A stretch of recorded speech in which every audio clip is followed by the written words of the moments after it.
This is Mark and Sarah.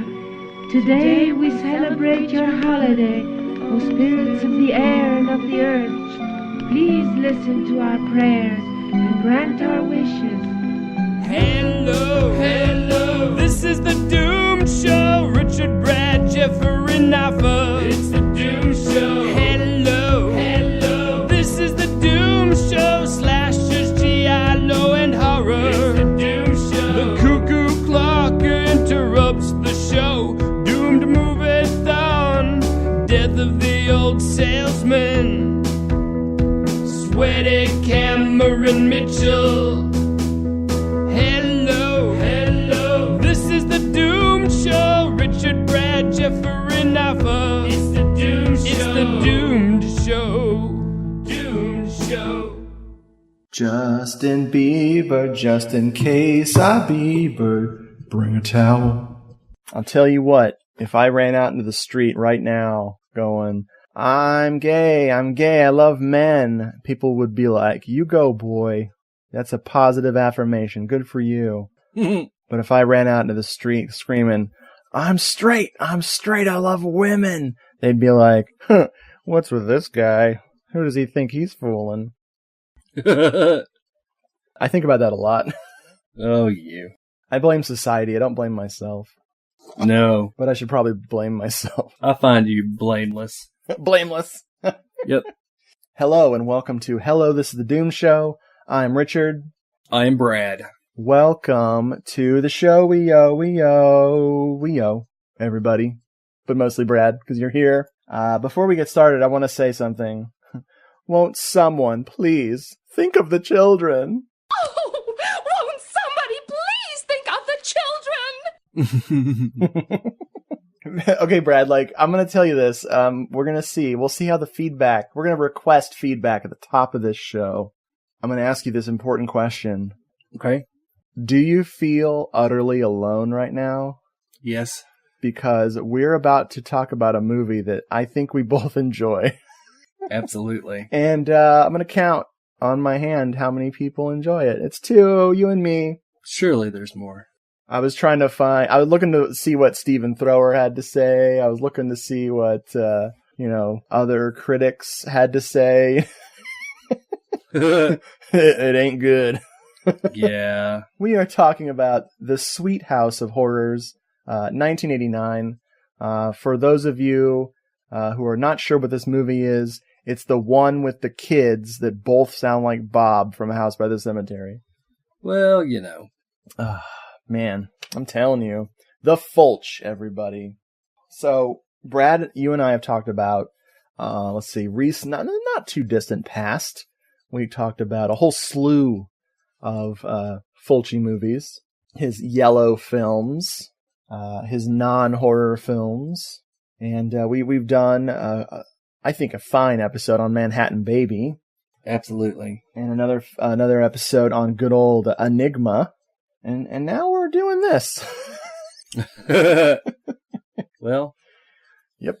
To each his own. And for this episode, his own is us own. That's right. This is a film that was made for television. It's also known as La Dolce Casa degli Orrori, which is basically the Sweet House of Horrors. So this production company made several things at the same time. They made The House of Clocks, which is also Fulci, and then it made 2 Umberto Lenzi joints called The House of Witchcraft and House of Lost Souls. Now, all of these features were too gory, apparently, too extreme for Italian television, so they had to be released on video and maybe theatrically as well. We just don't know. I'm sure I could look. Or we could know. Jeffrey calls it capital R research. When we don't do it, it's a very lowercase r research. Because we're not going to do it. Now, I have the Shriek Show DVD, which you can find super cheap used now for all of you folks who are going to run out and buy this movie. So maybe it'll be just you and me buying more copies of it. Could be. The Shriek Show has something very special in it. A beautiful lady that's in this movie introduces the DVD. That's I believe it's Cinzia Monreal, or Monreale. I probably pronounced that whole thing wrong. She introduces the movie. Now, she's not being interviewed on the disc. It's just her talking at the beginning of the movie, and she's just utterly gorgeous, of course. I guess this is early 2000s, late 90s they filmed this. And she's just petting a cat, just this huge fat cat on her leg, and she's just petting it. And she's saying some cute things about, like, enjoy the movie, enjoy the fantasy. Thank you for paying attention to this Lucio Fulci joint, yo. And I'm like, man, this is going to be a great ride, and I was right. Oh yeah, so spoilers. We're going to talk about this whole thing. All of it. Yeah, like we doomed on the show. I should probably say again, won't someone please think of the children? Oh, won't somebody please think of the children? We get a title card. As I said to you in a text, Lucio Fulci, perhaps the finest at quoting or misquoting literature. He quotes Nathaniel Hawthorne, and the title card says, ... when I try to imagine the impossible, I would like to return to childhood, ... Only children can reach the impossible, ... Now, I don't even know if Nathaniel Hawthorne said that. Well, you remember what I texted you. What did you say? All that dreams is children decay that feast on nightmares. Sigmund Freud, made up quote for Fulci. Nice. Well, when you quote Nathaniel Hawthorne, you gotta quote his famous novel, Grapes of Wrath, when the witches were killed in the Crucible. Something about what you just said doesn't sound right. I think I'm bringing back the death of the old salesman here. Oh, boy. Death of the old salesman. Sweater Cameron Mitchell. I just covered our own theme song. I love it. So after this title card, we get some bells chiming, which will turn into the score for this. The music for this film is done by good old Vince Timpera, who I really love. I'll be pointing out something funny that happens later regarding the music score. It's something that I keep hearing over and over and over again in Italian horror soundtracks of this era, and it's very funny. I'm one day hoping to find the OG. Yeah. Mm-hmm. We get a freeze frame of this house. It's a house at night, and we get the credits rolling here, and we see our not so usual list of suspects. I think Cinzia Monreal is one of the only people I'm really familiar with that he's worked with before. I'm not sure. Not a lot of the faces jumped out at me in this one. All of a sudden, the drum machine kicks in. Oh, yeah. Can you flip it on to 45 so I could dance to it? Yeah. Oh, thank you. I knew somebody would help me. There's a burglar in the house, and he's got the flashlight lurking. Finds a safe behind a picture, and he starts to crowbar that shit. Oh, boy. Yeah. And then all of a sudden, the happy couple comes home. Yikes. And this is some great chatter between the two of them. But the important thing is they're driving through what is becoming a recurring theme on this show. They're driving through the sex fog. Right. As you do. I believe the sex fog began in Iced and has been permeating the very bones of Hello, This is the Doom Show. Or should I say, the very boners. Boners, definitely. Yes. Boners! So the couple coming home is Mary and Roberto. Sorry. Mary and Roberto. Now, Mary is played by Lubka Lenzi. I'm assuming she's a Lenzi. Definitely. Umberto would say she's the greatest. She was in a film that Lucio Fulci presented, one of his Lucio Fulci presenta, Massacre. Roberto Valdi is played by Pascal Persiano, who was in Voices from Beyond, good old Paganini horror. Amazing. Mm-hmm. What else was he in? Demons 2. He was credited in Demons 2 as Joe, in parentheses, TV show, which I think is very brave for that time period to come out as a television show. Mm-hmm. Absolutely. So yeah, they're having their banter. It's friggin' amazing. I don't even know where to start with how much in love these people are. They definitely deserve to die soon. They make a reference to kids in the mountains, not mythical Norwegian beasts or something. They're actually talking about their own children. We'll be getting to later, which is Marco and Sarah. Although, Brad, did you notice, sometimes they called Marco Marky. Of course they did. Of course, I'm referencing friend of the show, Marky Karloff. Mr. Karloff. Yes. He had his first cameo on the Monster Dog episode. Very exciting. I know. He got you all fired up about that Monster Dog. Yeah, I bought it because of it. Nice. Also, the Blu-ray was like $12 or something. Yes, it was 13 something. It was the nice price. Mm-hmm. The burglar hides like a ninja and is immediately caught in the act. The video game music kicks in.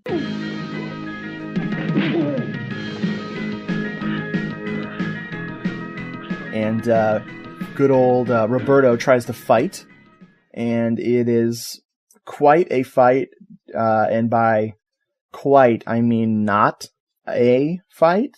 He gets the shit beat out of him and then horribly brained to death. Let's just say it's good that human skulls are stronger than this. Yes. Because, man, and it's some goopy business. Poor Lietta was like looking up right when the brain started to leak out. And she's like, oh! Oh boy. Oh yeah, they front-loaded. They front-loaded them brains! Mary tries to flee. She gets chased into the kitchen. While she's looking for a weapon of some kind, she immediately gets her face bashed in with what I have a kitchen tool. I have no idea what it's supposed to be. No. I'm guessing it's an eyeball plucker, because the first thing that happens is he hits her in the face and her eye pops. It's pretty wrong. Man, yeah. Hey, this is good old goopy Fulci gore. I love it. Yeah, he bashes in her other eye and her forehead too, just for the hell of it. And then, how did they think this was going to fly on television? Okay, that's the first point about this movie is, yeah, how did they, what were they thinking? And two, yeah. Who is this movie for? But we'll get to that later. Who is this movie for? I guess it's just you and me. I guess so. Man. No, Simon likes it. Oh, I hope so. Simon, I know you got our back, homie. The killer is going to do something, but then he finds out that good old Roberto is still alive, even though, like 30% of his brain is now on the outside of his body. And he continues to bash this guy in the face. He gets a poker or something and starts hammering in just his cheekbones. Oh, boy. Oh, shit. So now our couple's dead, and say goodbye to the gore. Say goodbye to most of the gore, because this movie, like I said, front loads all of this nastiness right here. It really does. Gets your attention. And then while the killer, he wraps the bodies in sheets, which is very important for the plot. Right. Uh-huh. And there's some more sex fog while he's loading their bodies in the trunk of their own car. And then he takes the car to the cliffs and cliffs it. He poses them in the front seat and then, of course, pushes the car off of the cliff. I think this is a mastermind of the criminal variety. He's definitely on the ball. He burns the sheets. He wrapped them in. He throws them in there, and then he just storms off. It's like one of those most awkward shots. It's really funny. Yeah. Now, finally, we're enough of this bullshit. Let's get to the kids. Right. I think if you don't love these kids, then you are sane. Church bells are ringing. It's a funeral time. We get a child's POV shot in the cemetery, and they're walking through. Is it a child's POV shot, or is it a midget? Oh no, it's definitely someone's penis. Right. It's just what what the dick hole's seeing. Wow. I'm glad I said that out loud. So yeah, I don't know where this was shot, but the cemetery looks really familiar. I think it might be that really famous cemetery in Rome or something. It's not. Is it the Deep Red Cemetery? It's the Deep Red one, or the Seven Bloodstained Orchids one, or the Cemetery Man one. I mean, it's probably easy to find out there's not that many cemeteries in Rome. No, most people live forever there, especially in Gialli. Mm-hmm. So we get to the funeral scene proper, where we're seeing the parents' coffins being lowered into the ground. And immediately we meet Marky, as we're going to call him through this episode, and Sarah. Right. We got Giuliano Gensini is good old Marky. And he was in a pair of classic movies. One is this film, and the other one is The Fishmen and Their Queen. Is that Martino? Yeah, that's Sergio Martino. I've still never seen it. I read about it in Fang of Joy fanzine, and it was not a good review. No, it's the one that also goes by the title Screamers? No, this is the follow-up in 1995. Oh, yeah. This is like a sequel. Yeah, that's right. Because, Screamers was late 70s. Yeah, because I thought, how was he in that? Exactly, he was a grown-up boy. That's right. Made-for-TV follow-up, it says on IMDb. I will have to look for that. It's a piece of shit. Or so I've read. I will watch it someday, but I'm not ready yet. Are there reviews out there of this that say it's a piece of shit? Yes, absolutely. Well, I'm still working my way very slowly. It's a piece of shit. Through the late Italian horror. I'm revisiting many of those things. I'll tell you who the authority on late 80s Italian horror is. I'd like to know who's that. David Assassino. Nice. He is definitely the most assassino-ness. Mm-hmm. He's killed so many. But especially the post-dubbing Italian horror, where they decided to do live sound and everything went to hell in a handbasket when everything was already in hell. Right. That was their secret, and they screwed it up. Man. Oh, thank God they did. I mean, seriously, like just examining just the dialogue in Ghost House will make you crazy. You should believe in ghosts, P-Brain. Oh my God. I just want to watch Ghost House again now. Mm-hmm. So the kids are chewing bubble gum. Oh, I didn't get to the girl yet. Sorry. So Ilari Blasi is who plays good old Sarah. She was in many things, including Sweet House of Horrors and some other stuff. I've seen it. Yeah. The two of them are chewing bubble gum. They are chewing bubble gum and popping massive bubbles. It's amazingly... I'm going to go ahead and say it's punk rock. It's their parents' funeral, and somebody had the bright idea to give them some gum, or they brought gum themselves. It's hilarious. Then they start heckling the priest. Yes, they do. Poor Father O'Toole. He really is O'Toole. This is Dante Fioretti. Speaking of Deep Red, he played one of the photographers at the crime scene. Really? Yeah, look at that. I think his career may have reached its plateau with Sweet House of Horrors. It's possible. Or probable. Mm-hmm. One thing that I really like, and this is something that the Stephen Thrower review in the Beyond Terror, the Lucio Fulci book, is he really talks about the kids having no patience with adults and being really critical, hypercritical of adults and how shitty adults are. Because they're trying to do that thing, and that's one of the things that Fulci would talk about in his interviews, is that children see things that adults don't, they're more innocent, so the supernatural might be more natural to them. But he failed miserably here by making his kids the two biggest assholes in the movie. When we find out who murdered their parents, these kids still are worse. They're still the worst characters in the movie. But I love them. I'm going to go ahead and say I love these kids. No, they're great. They make the movie. Oh, man. So who better to be your guardian when your parents have been horribly murdered than Cinzia Monreale?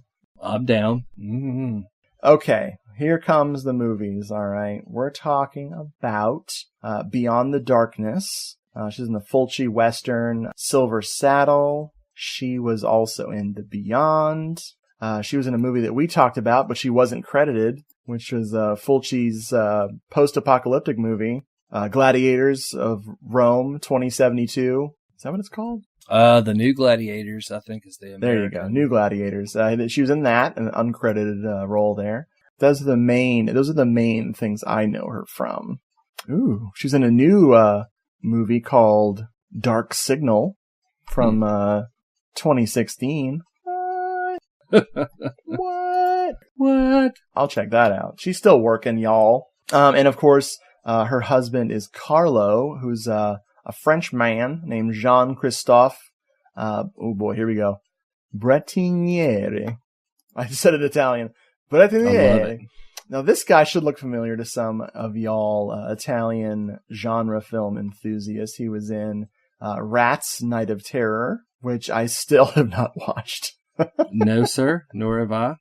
And, when they set the animals on fire, I tend to avoid such things. I avoid rats altogether. Yeah, you're not a Rat fan. No. You didn't even listen to Rat. Only once by accident. Oh. Nobody rides for free. Nice. You're welcome. I love it. So they're their guardians. She's their aunt, and they are trying to get the kids to shut up and stop heckling the priest. But she doesn't stop them from talking, and I think it's Marky who says my favorite line. He says, "Do you think they're dead because Mom said Dad drove like a nut?" And it's like, yes. Definitely. Dad drove like a nut. Like a nut. Sometimes you feel like a nut, and sometimes you get brutally murdered. Maybe Mama and Papa are dead. Are dead because Mama always said that Papa drove like a nut. So the gardener gives his condolences to the kids. Now, this gardener, I thought his name was Howie. There are some incongruous dubbings going on in this film. I wrote his name as Howie about 1,000 times before they're like, Guido! And I'm like, oh man. Are you sure it's not Frito? Like in How I Misheard the character's name in Zader. Could be. It's important that the gardener gives his condolences because we're going to find out something great about him later. Although it won't be very illuminating. We'll just find out something. Back at the house, the house where, the murder happened. Exactly. Sarah immediately gives some attitude. And Marcia and Carlo immediately come up with the idea that maybe we should have left them at that boarding school. Yeah, that's what I'm thinking. Good plan. I have the impression that they see us as two strangers. And they're right. We've seen so little of them. It's just... Maybe it would have been better to leave them in the boarding school. Kids to play with, keep busy. They might have wound up suffering less. There's a great atmospheric moment the next morning when Marcia wishes Carlo off to work, and when she's walking back to the house, she stops and she shivers. It's like, wait, is she scared of this house? And then that night, Marcia starts hearing strange sounds. Something wakes her up. So she's in her man's pajamas. I'm guessing since Carlo is away, she just wears his pajamas to feel closer to him. Like they're blue striped, and then she puts on another pajama shirt over the pajama shirt that is also blue striped, but a different one. Yeah, and yet she's still sexy. What the hell? No doubt. So she goes upstairs and she follows the sounds, like a scratching sound or a weird sound. She goes up to the attic. It's very creepy. We find dolls hanging on a string, like what's the thing they put over the crib that turns? The mobile. A mobile, and it looks like someone made a mobile out of creepy dolls. I love it. Then there's a giant fly. Yes. I will say that it is this point in the film where I'm like, oh no. Oh no. Yes. Yes, but please stick with it. Yes, folks, don't let the giant fly scare you off. It turns out that this fly is a toy. Mm-hmm. This is a wind-up toy with glowing eyes that children presumably play with. Oh, I forgot I had one when I was a kid. Yeah, I had the giant maggot and the giant praying mantis. Yeah, I'll collect them all. Thank you, Mattel. You're amazing. Somebody got fired. Somebody was a genius. The next morning, we have the jogging scene where Marcia tells Carlo during their fake jogging, or maybe real jogging, I don't know, that she never liked the house, and they are going to sell this house to a real estate agent. Oh my Of course God. they are. Folks, this is your other reason you should you should stick with this movie. Don't give up on it. No, don't. This is Mr. Kobe, the real estate agent, played by veteran actor Franco Diogene, who just passed away, not just passed away, in 2005. 88 film credits to his name. If he looks familiar to you, it might be because he was the guy with the blow-up doll in Strip Nude for Your Killer. Really? Yes. Wow. This guy is awesome. He was also in very small part in Stendhal Syndrome, which I will have to rewatch to find him. Seriously, though, this guy was in everything. And he is a portly gentleman who gets some Oompa Loompa Fat music to play over his entrance.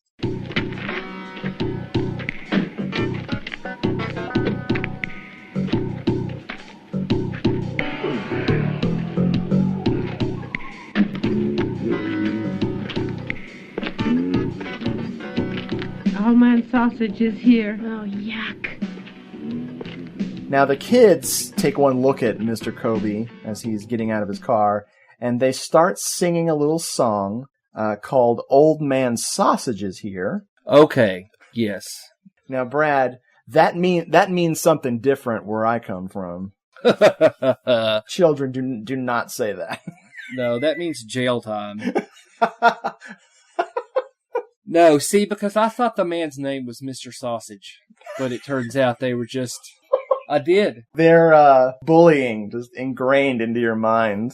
Wait, Children can bully adults, right? Yeah, okay. Oh yeah, it happens more often than you think. Now, Mr. Kobe is obviously meant to be a silly character, but, oh man, these kids, the only reason they don't like him is because, of course, he's going to sell their house. The reason they're trying to sell this house is so that they can get the money and put it in the kids' inheritance so they won't be Poe. Or Edgar Allan Poe. Or Nathaniel Hawthorne. Yes. Mr. Kobe has an awesome line that Leetta and I both were like, what? I will get you the maximum price possible. I can't promise more than that. I remember. What? It's about that time that my interest picked back up. This movie's trying to buck you like a bronco, ladies and gentlemen. As far as the selling price is concerned, I assure you I'll get the maximum possible. I can't promise more than that. Oh, speaking of Mr. Kobe, he also played another portly gentleman in the movie Trahauma. Trahauma? Yeah, Trahauma, a movie that you and I got from, Cinema de Bazaar or Trash Palace, and you were like, what do you think of that ending? And I'm like, oh my goodness, what? Yeah, it's true. Trahauma is yet another obscure giallo that should not be obscure. It's pretty great.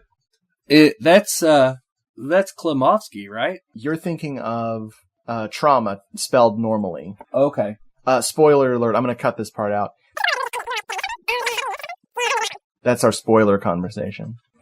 Gotcha. It's a great movie, but it is really obscure. The Klimovsky one is pretty good. Yeah, no doubt. It's also very, very strange. Mm-hmm. Very odd film.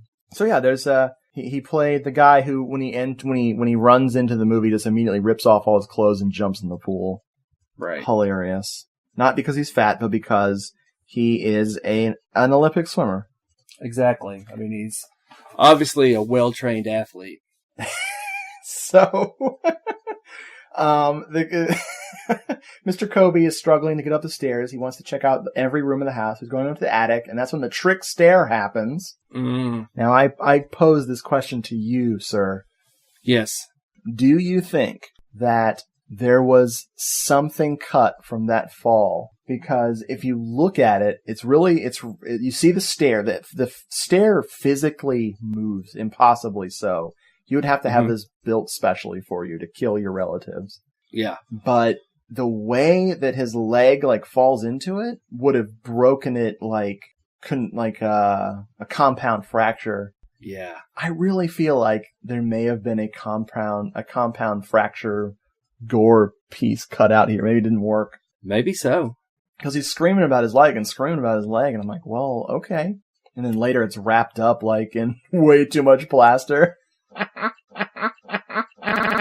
Do you expect this character never to come back after this horrible fall?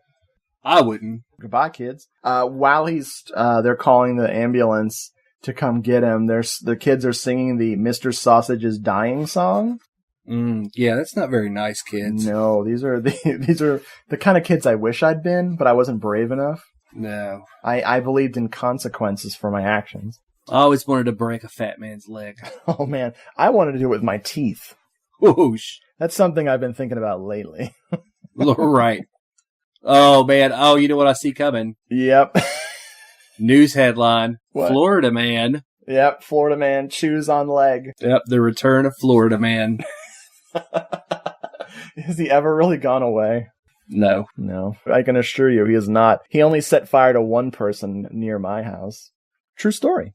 The kids make the final joke before they take him away that Mr. Sausage won't fit in the ambulance. And that's when I wrote in my notes, these kids are awful. Terrible children. Sausage is dying, sausage is dying, sausage is dying. Phone for an ambulance. Yes. Sausage is dying. Stop that this instant. It's terribly cruel of you. Mr. Colby hurt himself badly. We don't care, do we, Sarah? No, we think it's fun. Shortly after that, Marky admits to Marcia that he actually saw the stair itself move, and she's like, we gotta get out of here. Marcia is seriously the smartest character in this movie. Mm-hmm. She tries to get the fuck out immediately, all the time. So she checks out the attic again, and she finds the broken fly toy, which we talked about earlier, and this is what I wrote in my notes as weird and dumb. Yes. The toy is broken, and she theorizes that it was broken years ago. I'm like, what? Huh? How do you know that it was broken years ago, dumbass? Doesn't make any sense. There's some disconnect in the dubbing. I don't think so. Yes. Next scene, Marcia's in the kitchen. Now, here's the thing I was hinting at with Vince Tempero's music, and I think this is just somebody liked this piece of music. I swear it was in one of the Demons movies. It's this like weird, like synthy, washy, like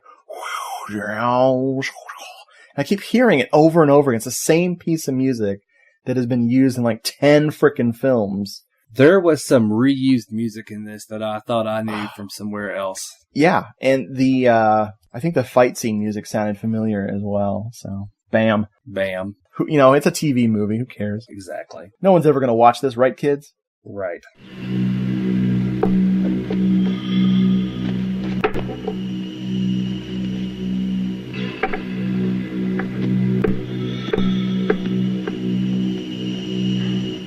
So Guido, the gardener, he's painting the house, and the kids are very critical of his skill level, which is great. They think he's an idiot. Now, we have our MVP of the movie, which there's many MVPs in this movie, but the most valuable player is Sarah's stuffed animal that she carries around with her. Have you seen this thing? Yes.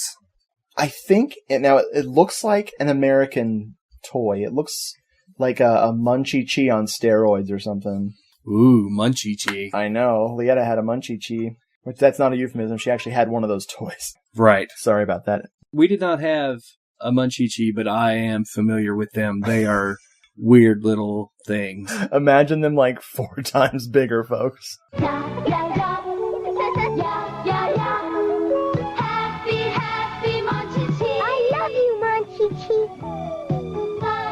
Munchie-Chi girl doll and boy doll are each sold separately from Mattel. And so she's carrying around this thing, and it actually has a name on its is a bib, and it says Virgola. Oh, Virgola will be back. Virgola is the best. No doubt. So Howie/Guido, he has his Lady Macbeth moment. He sees some sheets that he was using to keep the paint from getting anywhere, and he has this moment where he sees the blood like appear and then disappear, and he's really cool about it. He sweats a little bit, but he's like whoa, I gotta rethink this shit. No, he immediately starts screaming like he's getting murdered. Yes. Howie / Guido is not what you would call graceful under pressure. Not a poker face. No, not at all. It gets worse. It gets worse. Yes, It gets a lot worse. The kids make fun of him, and I just wrote in my notes, "Geez Louise." Like, and I don't know why I wrote that. I don't know if it's about the kids or the movie or Guido / Howie. I don't fucking know anymore. So the blood is real. Carlo finds the bloody sheets and takes them in to show Marcia, who completely flips out. Okay, so I just said okay so twice. Okay, so I love queso. I do too, especially at Señor Tequila, my favorite Mexican restaurant. It hasn't even congealed. Oh, come on, sweetheart. It's disgusting. I hate this house. Oh, God, I just can't take it anymore. Try to calm down, darling. You're still upset over your sister's death. Oh, God, Carlo. Oh, God, please help me. Here's where the movie gets really confusing for me, and I hope it is for everyone involved. We now believe, even though we're about to see very clearly in a bit, that Guido Howie is the killer, okay? Yes, and it's for, like, when he shows up the first time, I told Elizabeth, I said, he's the killer. Good, because it's that obvious. Yeah, it was real. Real obvious. It's about to get more. Here's where I thought Marcia was complicit in these events. Really? Yeah, well, why is she being so weird about these sheets? Like, she really gets upset. Now, I know they're bloody sheets, but, she's like, this house, this horrible house. But she transitions to Aunt of the Year when at the dinner table, she puts out a big pot of flowers full of the dead mom's favorite, her favorite flower. Yes. And this upsets Sarah. She calls the doll Eunice. So the horrible Munchie-Chi mutant that she's carrying around, which its name is Virgola, she calls it Eunice. Elizabeth pointed that out. It's really great. She's like, I don't know what that doll's name is because it says Virgola, but then she just said Eunice. It's so good. She goes, adults can be so insensitive. And then Marky's like, I'm leaving too. Yeah, he's like, if she doesn't have to sit here and take this bullshit, I don't either. Yeah. Sarah is clearly the leader of this pack of brood-like monsters. Yes. So that night, the kids are in their beds, like crying their eyes out. But never fear, 2 floating Bic lighters come to hover around their faces. Oh my gosh. Now, I thought this was actually Fulci trying to, like, burn their faces off, but apparently it was not that. Yes. No, instead of burning faces, they get filled with wonder. I like how Marco's like, look at these lights. They're obviously our dead parents. Which is crazy because they're fucking right. Yes.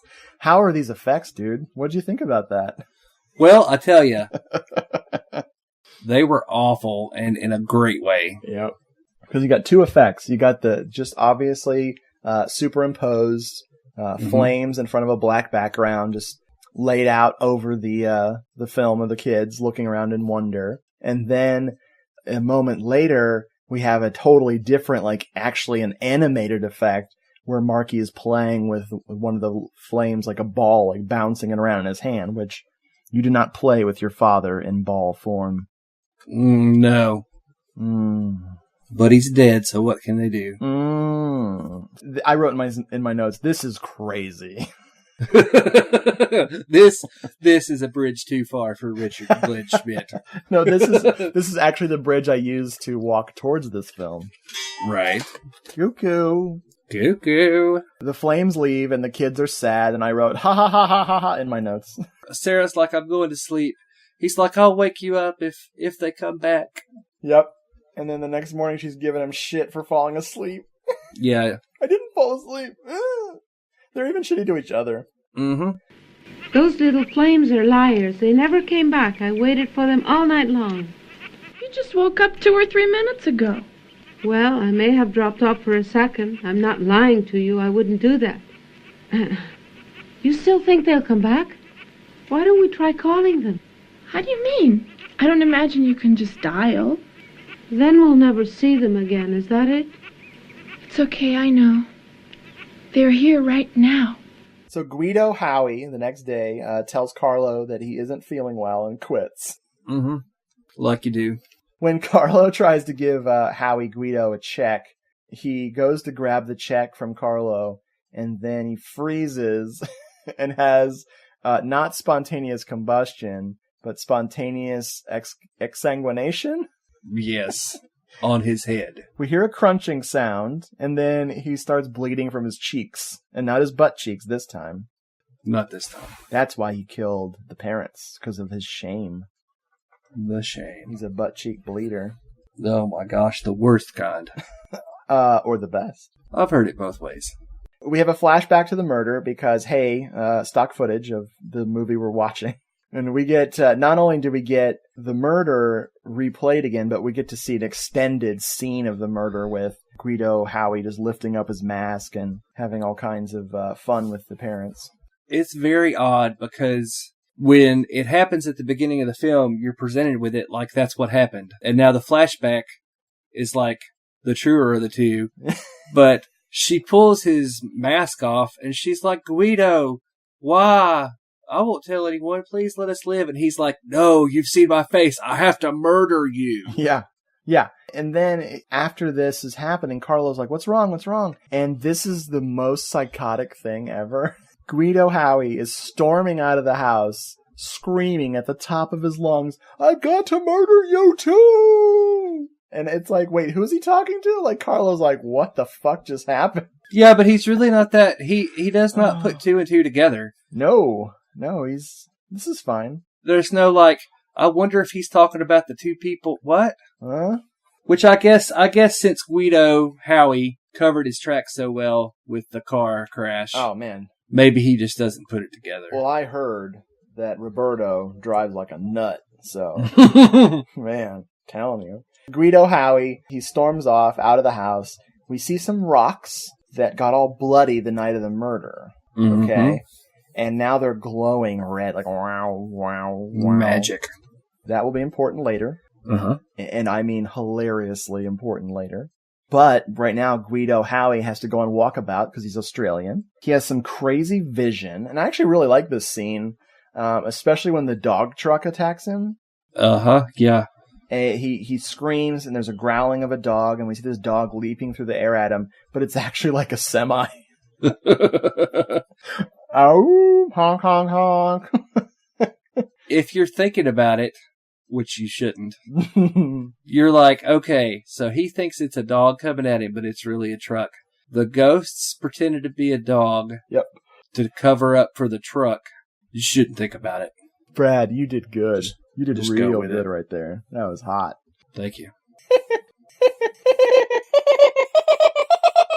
Some people find him. Some good citizens find him. He mumbles something about the church bells because there was some church bells that were ringing in his ears. And there's the same church bells from the funeral earlier. And he just dies. The truck like splits his chest open. Oh man. Yeah. Good stuff. Yeah, it's pretty good. I've got to murder the two of you. I've got to murder you too. Yes. And then Mr. Kobe comes back. Oh no. Glutton for punishment, Mr. Sausage. Oh, shit. So when he comes back, even the kids can't believe this motherfucker's coming back. I'm telling you. What do we have to do to this guy? We broke his leg horribly. But not only do the kids shake their heads when they see him, Eunice shakes her head. Like, the kids are shaking their head, and the girl's working the doll head to shake the head, too. That's crazy.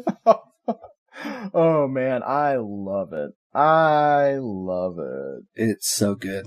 Inside the house, of course, Mr. Kobe's talking about how he wants to just wants to demolish the house, just being a dick about it. And then, all of a sudden, a crazy wind blows his ascot. Across his face. Yeah, I know. I love saying ascot. I know. It's like, I always misquote. I always think it's a Simpsons quote, but it's from the critic. Like, they kicked my ascot and manhandled my dickie. That's a great line. Have you ever seen anyone in real life other than Peter Bogdanovich wear an ascot? I haven't. We have now. Oh, wait, real life. Real life. I do not count real life. Well, neither does the Sweet House of Horrors. Now the wind is blowing. It's blowing, blowing, blowing. There's some glowing flames. The flames come back and heat up his cane. And he actually, like, melts his skin on his frickin' hand. And the greatest bit of voice acting I've literally ever heard in an Italian horror film happens. He screeches, "Ow! My hand!" It is so, like, it almost broke my speakers. I can't wait to play this shit. We'll absolutely drop this sound clip in multiple times in this episode. Yes, yes, yes. It's like a fucking an air raid siren and shit. Ow, my hand!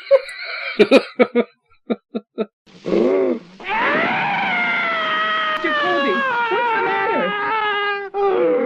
My hand! Here, let me take a look. So the kids actually quote... I'm losing it. Brad, I'm losing it.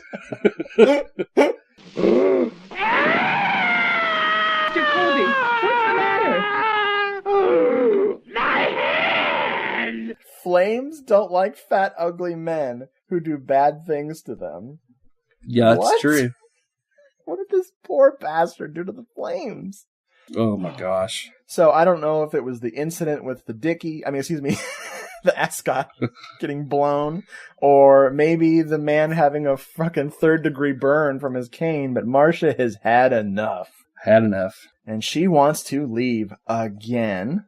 Up in the room, the kids are packing, and I was really confused by this scene. I thought they were leaving, but they're not leaving. They're just packing up for a little, probably the most important moment in the film. But the important part about the kids in their room in this scene is the singing goose, dude. The kids have a goose, a full-sized goose, like a mother goose, that talks and sings to them. How is that a real thing, dude? It's not. Oh, it's so It only great. exists in this film. Oh, I'm not even complaining about this film yet. Like, basically everything is a virtue in Crazy Town. Yeah, everything is right. The wronger it is. Yep. So, the kids are plotting something, and I'm like, what is going on? But they're having a seance. The kids have headdresses that look like lizard headdresses. Mm-hmm. And they have finger candles. Finger candles. Let's think about that for a minute. Let's talk about, first of all, where does that come from? And then, second of all, how is this possible by law? I mean, I know it's Italy, so who cares? But right. So the kids are chanting and chanting and chanting these insane chants that they came up with, which is my favorite thing. I mean, I literally wrote ... I love this movie right here. Yeah, you do. I'm just gonna play some of their chants because they're so perfect. The things they're asking for are so funny. They have a list of things they want. Like, they mentioned their dog, Banana. They want the dog to come back. Right. Oh, Banana. Marcia sees them in the house and is rightfully terrified by this turn of events. This is Mark and Sarah.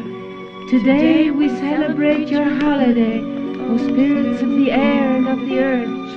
Please listen to our prayers and grant our wishes.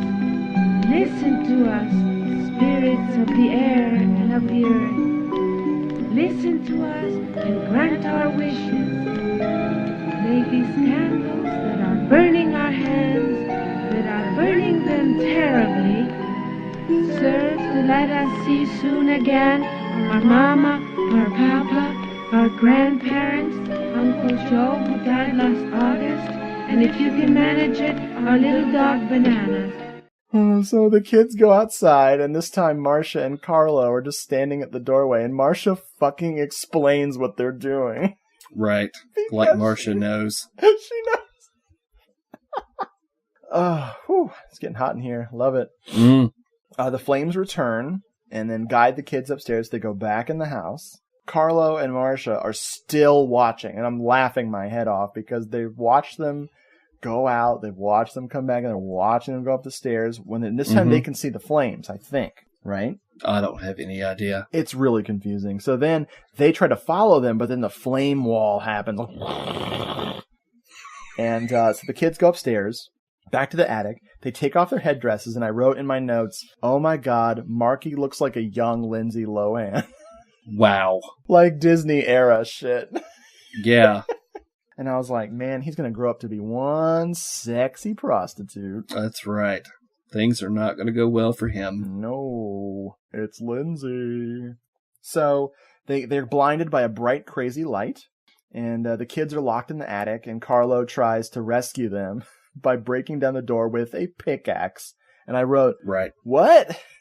Why is there a pickaxe by the door in the attic? Yeah, and it's really poorly done on top of that because you can see that there's like space in the door and he doesn't really hit it that hard and it's just hilarious. Oh, and the pickaxe breaks because it was sitting in a bowl of dry ice for hours, I guess. Right. Or no, liquid nitrogen, not dry ice. Ah, I messed up my dumb joke. You were close. It counts. I've poured both in my crotch. And that's why I'm Mr. Sausage. Mr. Sausage. I won't fit in the ambulance. No. Okay, now the parents appear, and spoiler alert, they were the flames all along. The whole time. Here's what I don't understand. Do Carlo and Marcia see the dead parents too? I don't think so. Okay, because it looks like they react. Of course, right. We find out later they're just reacting to the kids talking to the air around them. Right. They should have made that clear there because it was really confusing. I have a theory on what's really going on. Oh, snap. You're going to save it for the end? Are you ready now? Either one, it doesn't matter. Let's save it for the end because I'm excited. Okay. So now they're going to take the kids away. Finally, they're going to take the kids away, ship them off to boarding school or take them to their house. I don't know. The driveway is blocked by sex fog. The Jeep starts floating. Right. Turning around and being crazy. And of course, the fog is in front of them and not behind them. So they theorize they should go back to the house. Marcia says another of my favorite lines in this movie. I give up. They've won. Let's go back. It's that meme of the dog sitting in the burning room. This is fine. This is fine. Everything's fine. So they go back. The kids run in the house and they snap. And their parents appear. So now their parents will appear with a snap, which I like. Very convenient. Yeah, very. We have picnic time with the dead parents and Marky and Sarah. Is this where the dog shows up again? We're getting there. Okay. Family bonding.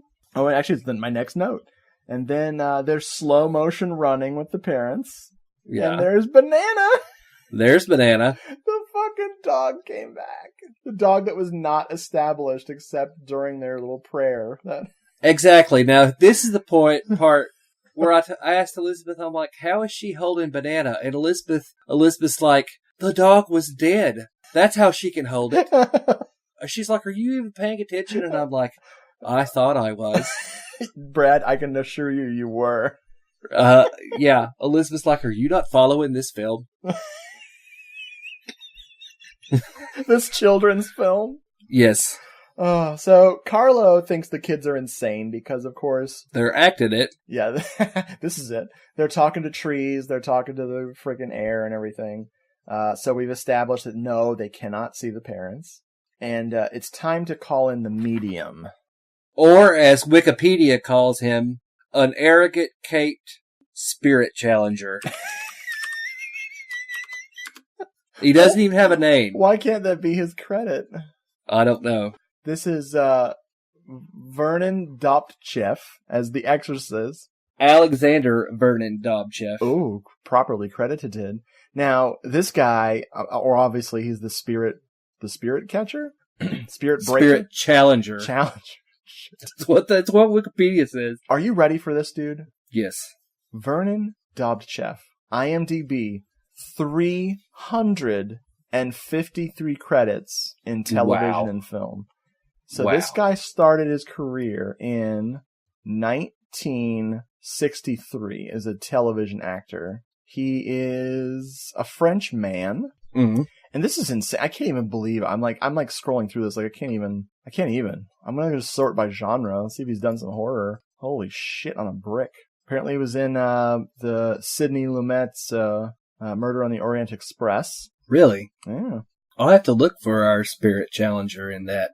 Okay, so from horror. Let's see. He was in Charles Band's Meridian and David Schmoller's Catacombs. Oh, interesting. Yep. I have that, I think. He was in Evelenko from 2004, which if you enjoy watching car crashes, you'll enjoy. I don't. It's seriously one of the worst things I've sat through. And then it gets crazy. He's in some other horror stuff. Yeah, his interesting career. Nothing normal in his horror listing there. But, 300 plus credits. That's freaking nuts. He did not put this in his demo reel. Which is ridiculous because, in my opinion, he is the MVP of this entire film. Holy shit, dude.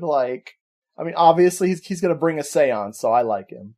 Right. Let me ask you a question. Have you seen either the Lemony Snicket's A Series of Unfortunate Events movie or Netflix series? I've seen only the movie. Okay. This guy looks exactly like he belongs in, like he's one of the disguises of Jim Carrey. Yes, and he acts like it too. Yes, the second he appeared on film, I told Elizabeth he belongs on Lemony Snicket's. And he's playing a German. Yep. And some of the things that he says is not only not German, it's not any, it's just gibberish. Pure, unadulterated. He's wearing like a black turtleneck. Yep. And he's bearded. And according to Wikipedia, the frightened couple bring in a medium, an arrogant, caped spirit challenger to exorcise the house of the children's parents.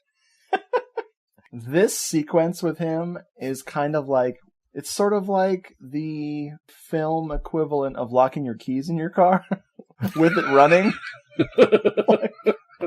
This is so fucked up, but in the best way, because Fulci obviously thought he was making a real movie still, even this far into this. So he's trying, that's what's so great about this movie, is that this really is a thing. The people involved, at least some of them, thought they were doing a good job. Yeah, it's like the Fantastic Four Ashcan movie. Yes. Like somebody is telling somebody else, yes, you're going to be a star because of this. People are going to see this. Man. So he claims to have an incredible internal force. Mm-hmm. Or no, wait, maybe Carlos says that about him. This guy busts out his secret weapon, which is, he claims he always wins his battles because he's not afraid of ghosts. Like, he thinks he badmouths all ghost kind, which is very not cool. Like, I want this guy to get a venereal disease from some sex fog. Right. I mean, I just wrote in my notes, wow, this character. Like, just wow. I mean, it's... There is one reason why I always win all my battles. It is a weapon not everybody has. Most people have an absurd, infantile fear of ghosts, but I scorn them, and that is my secret weapon. While he's doing their seance, as you all know, folks who like the Doom show, all three of you, frickin' know I love me a seance sequence. Yes. There's three things I love in horror movies. Seance sequences, and my new favorite, hypnotism sequences. Ooh. And of course, my old standard, swimming pools at night sequences. Mm-hmm. I've often said if I ever run across a film with a seance in a swimming pool at night, I could never tell you. While a person's hypnotized. And while a person's hypnotized, you wouldn't watch any more films. It's the pinnacle of human existence on film. Mm-hmm. So all heck breaks loose, and I'm sorry to use that language. Language. Motherfucker, cunt, pussy. And then, to quell all of the frickin' supernatural craziness that's happening, like everything's getting trashed, the house has been up, every piece of furniture's getting knocked over, frickin' the exorcist screams out, Beetlejuice, Beetlejuice, Beetlejuice! They put everything back. Like, all of the things that got knocked over are reverse camera. Everything goes back into place. It's a great moment. I love it. They call in the big guns. to demolish the house. Now, this, of course, is Mr. Kobe in the hilariously giant plaster cast. And Yes. he has a... What is he driving? What is the construction worker guy driving again, Brad? The Spirit Challenger says, "Everyone, get out of the way of the bulldozer." And then the shot opens, and the guy in the cab is like gives a thumbs up type signal. But it's an excavator. It's not even a bulldozer. See, I always call those steam shovels because I watch old movies. Right.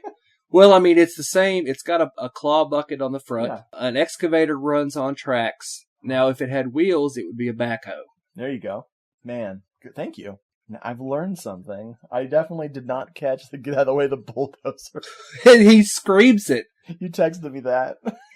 He screams it, and it's not a bulldozer. And like I watched it 3 times. Man. Because it is so unbelievably good. It's like when you realize that the movie has to end very quickly because it can't top that. Can't go on. And it shouldn't try. Everyone out of the way of the bulldozer! So here's where the last piece of the puzzle is here. So we had hints of it earlier. Now we're in full-on slapstick comedy mode. So the ghosts battle the bulldozer. Right. And make it go all crazy and fast-forward-y. And everyone's about to get knocked over by it. And Mr. Kobe and the exorcists are being chased by it. It's all getting crazy. But then things start to slow down because because Ghost Mary and Ghost Roberta are getting tired, and so they're just giving up. Now, one of the things we didn't mention that's really crazy is apparently there's other ghosts. See, it's very confusing. And we never see them, but we hear them, and one lady keeps bitching over and over again, "Where are my letters? Where are my..." So I think the ghosts in the house we never see are helping Mary and Roberto, but not enough. Right. So parents are tired. The exorcist is very proud of himself. And he says, "I knew you couldn't fight this bulldozer." Are you serious? Yes. He's like, "I knew you couldn't resist a bulldozer." It's not a bulldozer! It's not a bulldozer. Oh, thank you. That's good. You saved that.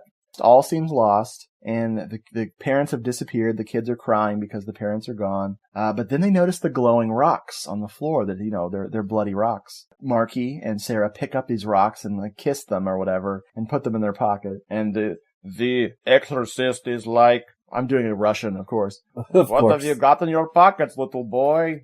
He questions them like, what have you got there? They hand him one of the rocks, and dude, the last bit of gore, which is so crazy, as his hand starts melting, and he pulls ow, my hand! My hand! And just like, oh, and just keeps holding the rock. He can't let it go, whatever, it's melting into his palm. And they just take a blowtorch to a wax hand and just melt the fuck out of it. Uh-huh. And what do the kids do? What is the final frame? What is the freeze frame of this movie, dude? They're just laughing at him. They just laugh. And it's over. The movie is ended. Elizabeth said, "That's not even a Shaw Brothers ending." Well played. Tell her I said that. Well played. I will. She did. She's like, there was absolutely no resolution to the film. I mean, it's the greatest ending of any film ever. Just melty hand laugh. Freeze frame. Yeah, what happened to the ghosts? I don't know. What happened to his hand? It's like when you talk about John Carpenter's vampires, and you're like, you could pinpoint the moment they ran out of money, and Elizabeth and I are like, did they run out of film? Because they just, this freeze frame on them and roll credits.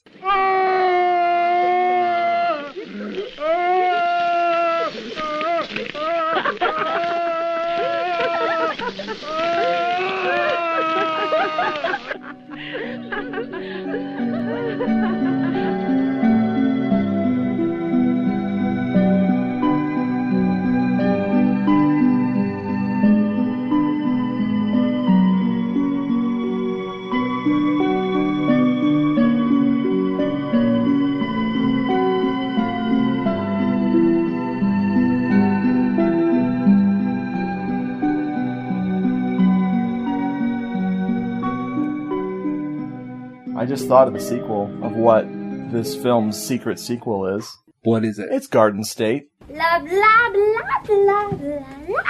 Wow. Yep. Yep, I think you're right. Didn't see that coming, did you? No, I did not. I want you to use that picture that I texted you somehow. Oh, I will. Don't worry. I'm gonna post a bunch of screenshots. Because oddly enough, there is some style in the film. Yeah. And it just, after she fights with the fly, the toy fly, the rest of the movie feels about 20 minutes long. It just goes by. It's just so ridiculous. The camera work was done by someone named Sebastiano Celeste, and he was no stranger to, filming stuff. Yeah, he also shot The House of Clocks, also by Fulci. And I remember really enjoying that one. Yeah, it's a fun one. It's good. I think it's not as well paced as this one. No. And a year before this, he shot The Spider Labyrinth. No shit. Yeah, man. Holy shit. That's freaking badass. Oh, so yeah, great cinematographer, does not hurt. No. Man. So your impression going into this movie was that it was bad, right? Right, yes. And how did you enjoy it, though? I knew its reputation. I just thought, I was afraid it would be dull. Yeah. And it was the opposite of dull. It was just, Elizabeth and I both just loved it. Nice. Loved it. And if you could get a crowd to get past that fly scene, in my opinion, it would be like Pieces or something. It's just so, it's ridiculous. Just absolutely ridiculous. And it's bizarre. My theory is that they're not ghosts at all. One of the kids has telekinesis, psychokinesis. Ooh. Because the parents appear and they're like, they don't say anything about be good children or we're going to help you. They're just like, we're going to help you run everyone out of this house. Be assholes. Because we're ghosts. So it's just, it's so much fun. It caught me unaware of how fun. I mean, it's just ridiculous. And like I said, the Spirit Challenger, which really that's what Wikipedia calls him in quotation marks, Spirit Challenger. It's 40 o'clock.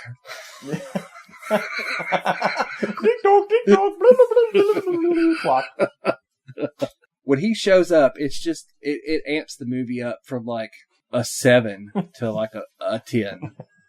It's just, it was so good. And I could not believe that I had not watched it. I'm like, I don't know how. The dubbing is just ridiculous. I mean, just the whole thing. I really enjoyed it.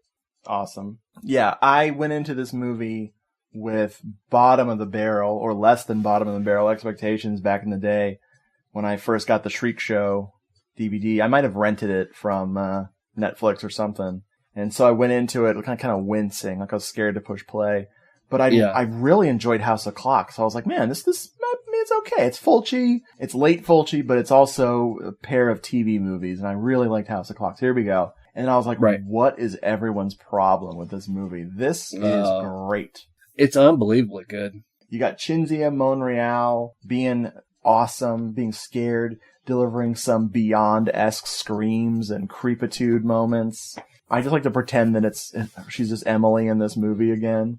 The kids are so shitty. The kids are so terrible. I love your theory about them being freaking psychic. I never would have thought of that in a million years. Because you're right, the parents just do whatever the kids want. It's perfect. I love Banana. Oh, man. That little dog, man. Ghost dog. But very happy to revisit this all the time. If you can find that Shriek Show DVD, go for it. It's definitely worth it. And yeah, I think my tastes, I liked this the first time I saw it, but my tastes lately have really shifted in the best possible way. I completely blame Jeffrey. Oh, no doubt. Because he got me to watch this stuff and analyze it. Ooh, analyzation. As much analysis as Hello, This is the Doom Show does per movie. Like, I really looked into these things more, less, not critically, but more with the details in mind. Because the small shit is what makes this stuff so awesome. I'm telling you. Take Zombie 5, Killing Birds, and just listen to what the characters are saying to each other. It's not like all these throwaway moments that are pure genius. It's a generator. But it hasn't been used for centuries. Glad we got to this. We will continue our Fulci coverage, man. Like, woo. I'm thinking, we'll do everything. We'll do Demonia one day. Fuck it. Yeah, we will. And then one day we'll do like a House by the Cemetery super show or something. Absolutely. We'll just freaking, we'll get the old Jeep stuck on the gravestone in the yard and just spin out those wheels, man. That was my deep House by the Cemetery reference. Deep cut. I heard rumors of a question time tonight. There is one. I'll do anything to play my new stinger. Please do. This is question time. He's a closet! Here's a closet! I almost did another more pop culture-y one. I almost had, right at the end of the record scratching, I was going to have it go, Dunga Doo Bar. But I was like, no, I got to resist the Dunga Doo Bar. I don't even know what that is. Dunga Doo Bar, I think it was from an episode of Cops, but I first saw it on The Soup. This lady is drunk off of her ass, but still very lucid, well, quote-unquote lucid. And the cop is telling her to be careful and not to throw up in his car. And he kind of flirts with her a little bit because it's like a really she's silly drunk. She's not a mean drunk. And she looks him right in the eyes and just with a complete confidence just says, a Dunga Doo Bar. I'll play it right now. It's fucking perfect. Dunga Doo Bar. Question time. Do it. Yes, sir. All right. So my favorite and what I consider to be the classic 80s period of Fulci is Zombie 2 from 79 through Murder Rock. We all know I love Murder Rock, so it's 84. Are the streets to blame? Always.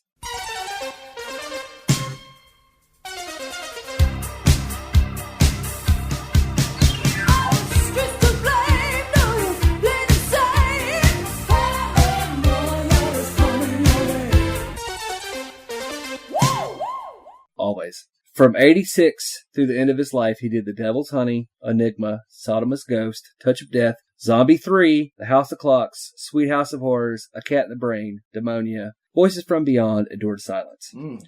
All right, we're going to throw out Zombie 3 because he didn't direct all of it. We're just going to throw it out. Out of those, what do you think is the best film? Okay. So the classic period is over. It's from The Devil's Honey through Door to Silence. Now, I haven't seen all of them. I'll tell you what. I have tried to watch The Devil's Honey, but that saxophone on the vagina, I'm like, boom, I'm out of here. Right? I'm like, is this Jess Franco? Come on. I can't blame you. Lucio Franco. Lucio Franco. Okay, so we're talking about, let's see, Enigma, Touch of Death, the ghost getting sodomized. Right. I mean, Sodoma's Ghosts, Sweet House of Horrors, House of Clocks, Cat in the Brain, Demonia, Hansel e. Gretel, which I don't even know how much of that he directed. That's not even on. I'm looking at his Wikipedia films directed, and that's not even. Oh, okay, yeah. He started filming Hansel e. Gretel, which I have, but I've not watched. Voices from Beyond, Door to Silence. Well, it ain't Door to fucking Silence. I hate that Door to Silence is his last movie. That is so depressing. Yeah, I haven't seen it, but I've not heard anything good. Man. Now, without revisiting it, because it's been a long time since I've watched it, but I look forward to you and I eventually getting to it, because of course we're going to do all the Fulcis that we want to. I'm going to go ahead and say, just in terms of emotional impact and, dare I say, poignancy, Voices from Beyond is really, really beautiful, and it's also batshit crazy. Right.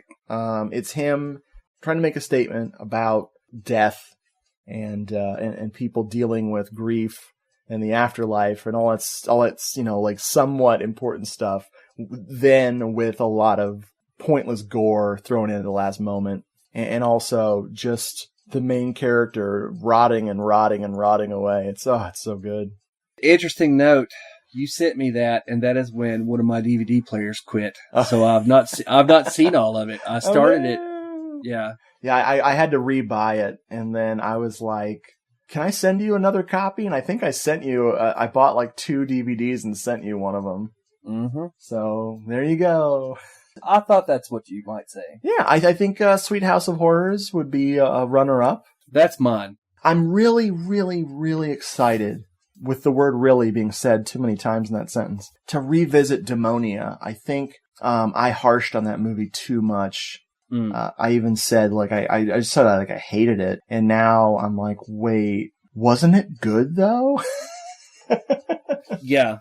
I mean, it's just Fulci doing something good with no money. Right. Like, some of his films feel cheap, but Demonia, to its detriment, feels cheap. It's really depressing because it's a movie with iconic imagery that I see screenshots from, and I'm like, damn, why is it in that movie? You know?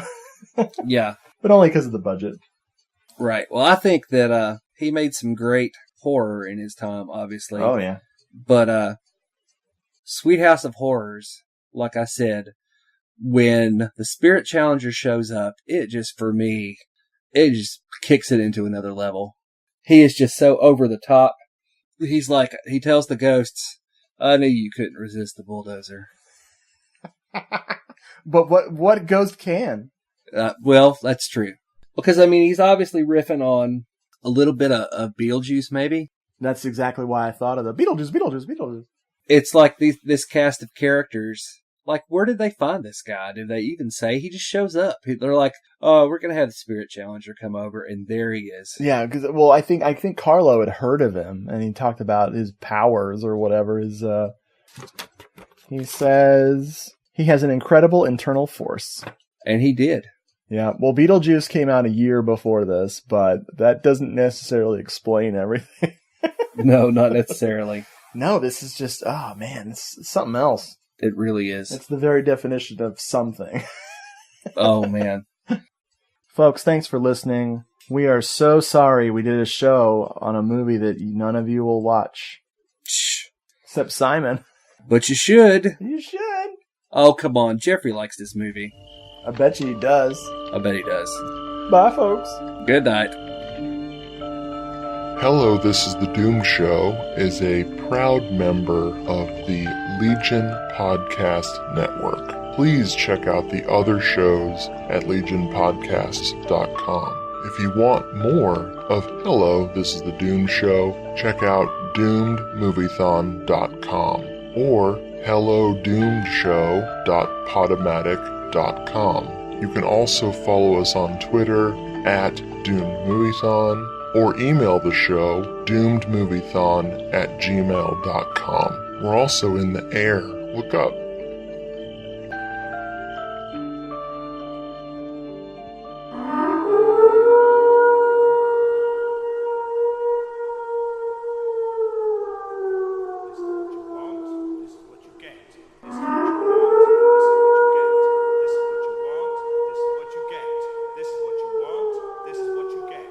This is a distress call from across time and space. I am Babs, the automated biological support system for the humanoid known as the Witch. Witch vs. the Doomsday Clock is the weekly chronicle of his fight for survival and entertainment on the junk heap of the future. Episodes are transmitted in 15-minute pulses across the dimensional divide weekly for your listening pleasure. As you will learn, the future is not set in stone, and a flux capacitor is a girl's best friend. You can find us on Apple Podcasts, Stitcher, SoundCloud, TuneIn, and on your Android device. Come join the rest of the Meat Popsicles in our Facebook group, facebook.com/groups/witch vs the Doomsday Clock.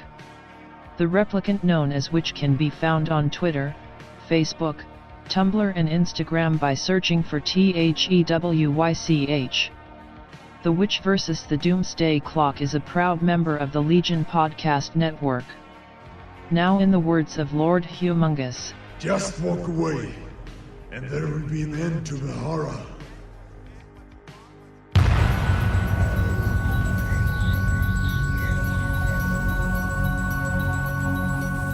Bad movies. The world is full of them. From low-budget crap fests to downright unwatchable and only 2 men are willing to watch them all. So climb in and take your seat. This is Short Bus Cinema.